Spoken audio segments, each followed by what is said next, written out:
கோடை காலம் வந்தாலே பள்ளி விடுமுறை பசங்களுக்கு கொண்டாட்டம் தான்.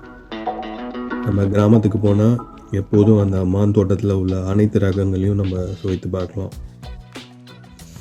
இந்த மாதிரி அனுபவம் உங்களில் சில பேருக்கு இருந்திருக்க வாய்ப்பு இருக்குது.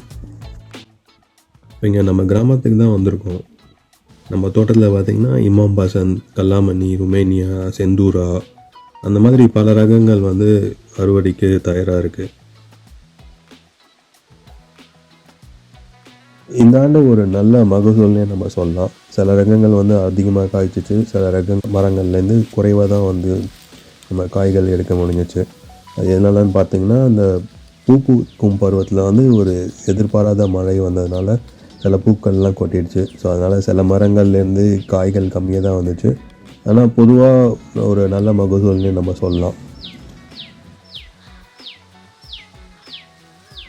இப்போ ஒவ்வொரு ஆண்டும் நம்ம தோட்டத்தில் சில வித்தியாசமான வடிவ மாங்காய்கள் தோன்றுவது வழக்கம். இந்த ஆண்டு ஒரு சிறிய பறவை வடிவ மாங்காய் இருந்துச்சு. ஒவ்வொருத்தரும் ஒவ்வொரு பேரை சொன்னாங்க. சிலர் மைனா மாதிரி இருக்குன்னாங்க, சிலர் பென்குயின் மாதிரி இருக்குன்னாங்க. உங்களுக்கு எந்த பறவை நினைவுக்கு வருதுங்கிறத இந்த கமெண்ட்ஸில் சொல்லுங்கள்.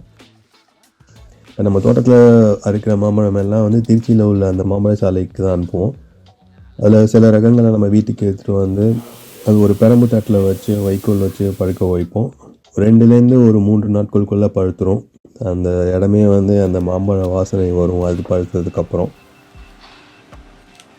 இது மாம்பழம் ஆனதுக்கப்புறம் ஒவ்வொரு வீட்லேயும் ஒவ்வொரு மாதிரி கட் பண்ணி சாப்பிடுவோம்.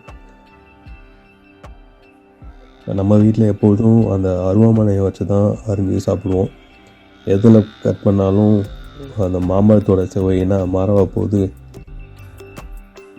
அதுவும் நம்ம மதிய உணவோடு அந்த மாம்பழத்தை சாப்பிட்றப்ப அதோட தனி சுவையே வேறு. நான் சொல்கிறது சரிதானங்க?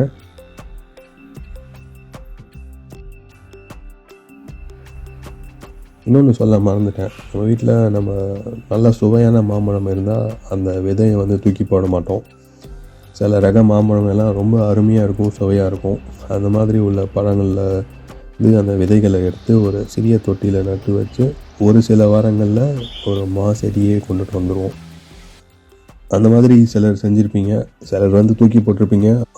அந்த விதையும் முளைச்சி வந்திருக்கும். இது ஒரு தனி அனுபவம்னே சொல்லலாம். இந்த மாதிரி நம்ம சாப்பிட்ட மாம்பழத்தை நம்மளே எடுத்து ஒரு தொட்டியில் வச்சு வளர்த்து ஒரு செடியை கொண்டுட்டு வர்றது. இந்த மாதிரி நீங்களும் உங்கள் வீட்டில் செஞ்சு பாருங்கள். உங்கள் பசங்களுக்கும் சொல்லிக் கொடுங்க. இந்த வீடியோவை பார்த்துட்ருக்கப்ப உங்களுக்கு பிடிச்ச மாம்பழம் பேர் உங்கள் ஞாபகத்துக்கு வந்திருக்கும். அது என்னன்னு இந்த கமெண்ட்ஸில் பதிவு பண்ணுங்கள். இந்த காணொலி பிடிச்சிருந்துச்சுன்னா ஒரு லைக் கொடுங்க. இன்னொன்று இந்த சேனலுக்கு நீங்கள் சப்ஸ்கிரைப் பண்ணலைன்னா சப்ஸ்கிரைப் பண்ணிங்க. நம்ம வேற ஒரு காணொலியில் வேற ஒரு காலத்தில் நம்ம சந்திப்போம்.